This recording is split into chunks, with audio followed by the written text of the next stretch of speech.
In this video, we'll show you how to factory reset your HP laptop even if you don't have the password.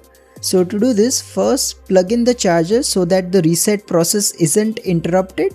Once you have done that, head to your HP laptop's login screen. Here you will need to click on this power icon in the bottom right corner. Now hold the shift key on your keyboard and then select the restart option from the power menu.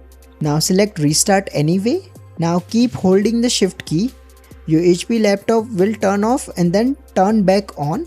Keep holding the shift key during this entire time. Once you see this blue screen, release the shift key. Now here you will need to select this troubleshoot option. Now here select reset this PC. Now it will give you a couple of options. You can either factory reset by removing everything, or you can do that while keeping your files.